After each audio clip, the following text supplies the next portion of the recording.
오늘은 여호수아서 24장의 말씀을 묵상합니다.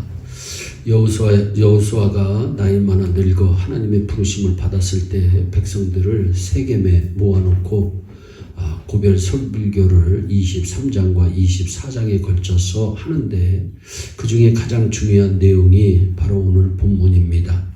14절로 15절에 그러므로 이제는 여호와를 경외하며 성실과 진정으로 그를 섬길 것이라. 너희의 열조가 강저편과 애굽에서 섬기던 신들을 제하여 버리고 여호와만 섬기라. 만일 여호와를 섬기는 것이 너희에게 좋지 않게 보이거든 너희 열조가 강저편에서 섬기던 신이든지 혹 너희의 거하는 땅의 신이든지 너희 섬길 자를 오늘날 택하라. 오직 나와 내 집은 여호와를 섬기겠노라. 아멘. 오직 나와 내 집은 여호와를 섬기겠노라. 하나님을 잘 섬기는 가정은 반드시 하나님께서 축복하십니다. 그러면 어떻게 하는 것이 하나님을 잘 섬기는 것일까요? 먼저 예배를 잘 드리는 가정이 하나님을 잘 섬기는 가정입니다. 우리 그리스도인들은 하나님을 섬기고 예배하는데 목숨을 걸어야 합니다. 오늘 본문은 죽음이 임박한 상태에서 이스라엘 백성에게 그동안 섬겼던 이방의 신들이든지 주님이든지 한쪽만 택하라고 말씀합니다. 이제는 이방신을 버리고 오직 살아계신 하나님만 섬기라고 하는 뜻이 포함되어 있습니다. 여호수아는 죽음을 앞두고 이스라엘 모든 지파를 세겜에 모이게 했습니다. 세겜은 하나님이 주신 약속의 땅 가나안에 들어와 처음으로 예배를 드린 곳이기 때문입니다. 여호수아가 얼마나 예배를 소중히 여겼는지가 여실히 드러나는 대목입니다. 그러나 우리가 잘 아는 가인은 어떻습니까? 하나님께 드리는 예배를 우습게 알았다가 그 인생 자체가 우습게 되어버렸습니다. 주님만 섬기는 사람은 예배부터가 다릅니다. 예배에 성공한 사람들입니다. 똑같은 시간에 함께 앉아 동일한 말씀을 들어도 진심으로 경배와 찬양을 드리는 예배자가 있고 대충 몸만 왔다 갔다 하는 출석 예배자가 있습니다. 하나님을 섬기는 가장 좋은 방법은 예배입니다.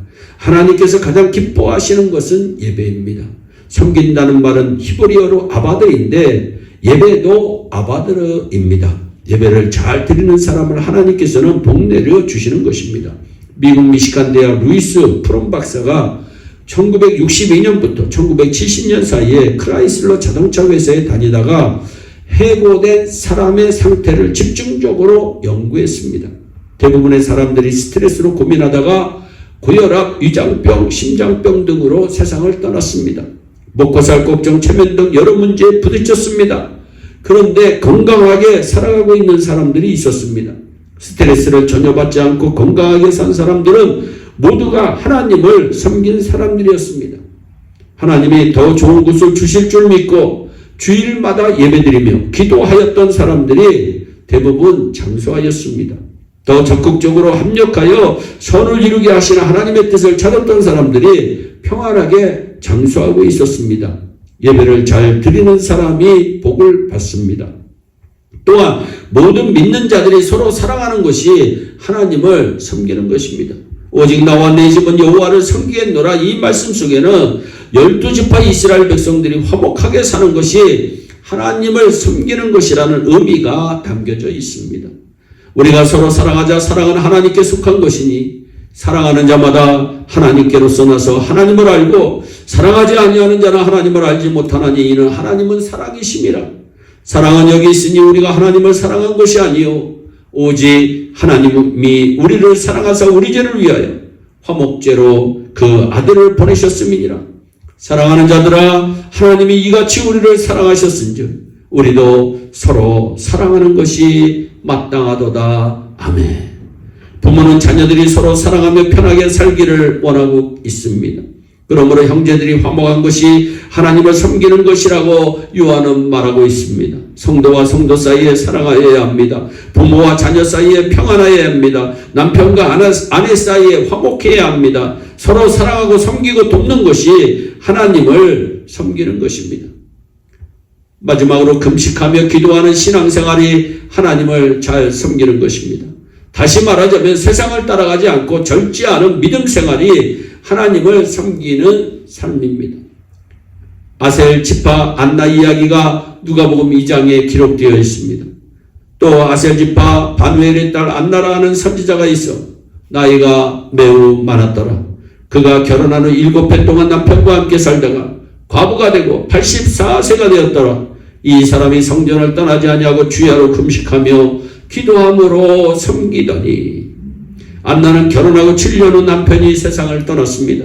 84년 과부로 경건하게 살았습니다. 아예 성전에서 살았습니다. 주야로 금식하고 기도하며 하나님을 섬겼다고 성경은 말씀합니다. 금식하는 사람, 기도하는 사람은 하나님만 믿고 살게 됩니다. 이것이 하나님을 섬기는 생활입니다. 여호수아는 마지막으로 이렇게 결단을 촉구합니다. 만일 여호와를 섬기는 것이 너희에게 좋지 않게 보이거든 너희 열조가 강 저편에서 섬기던 신이든지 혹 너희의 거하는 땅 아모리 사람의 신이든지 너희 섬길 자를 오늘날 택하라. 오직 나와 내 집은 여호와를 섬기겠노라. 오늘 결단하라고 촉구하고 있습니다.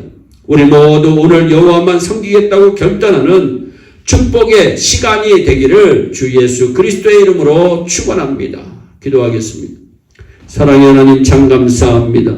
우리 예일의 성도들은 예배 잘 드림으로 하나님을 잘 섬기는 자들이 되게 하여 주시기를 원합니다. 하나님 아버지 또한 모든 믿는 자들이 서로 사랑함으로 하나님을 섬기는 자들이 되게 하시고 금식하며 기도함으로 하나님을 잘 섬겨 주님께 칭찬받고 잘했다 상급받는 축복의 주인공들이 다 되게 하여 주옵소서. 감사하고 예수님의 이름으로 기도하옵나이다. 아멘.